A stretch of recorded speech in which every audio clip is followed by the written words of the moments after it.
Parlons toujours environnement avec cet arrêt annoncé de la production et la vente de voitures diesel et essence à la COP26. Des pays à fabricants automobiles et entreprises se sont engagés à ne plus en produire ce mercredi. Pour la première fois dans l'histoire des conférences de climat de l'ONU, une réunion des ministres des Transports s'est tenue. Seydina Alioune Fall.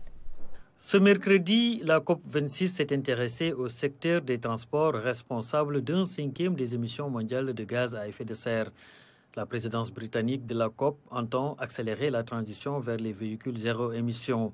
Gouvernements et organismes de transport routier ont annoncé vouloir accélérer la transition vers des voitures à zéro émission de CO2 d'ici 2035 et 2040. Dans cette déclaration, les gouvernements ont promis d'atteindre plus rapidement les mesures de l'accord de Paris. Ils veulent faire en sorte que toutes les ventes mondiales de voitures neuves soient à émission nulle d'ici 2040. Les pays en développement signataires ont promis de travailler intensément pour accélérer la prolifération et l'adoption de véhicules à zéro émission. La décarbonisation du secteur des transports a été identifiée comme l'un des principaux défis pour la prochaine décennie. Le projet d'un nouvel accord de taille a été mis sur la table. Plus de 30 pays figurent parmi la liste des signataires.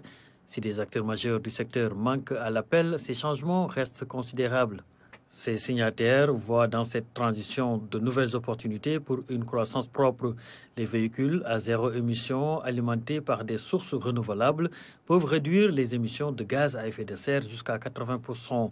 L'élimination de la pollution des tuyaux d'échappement est jugée urgente pour la santé publique. Les combustibles fossiles sont reconnus depuis longtemps comme étant mortels.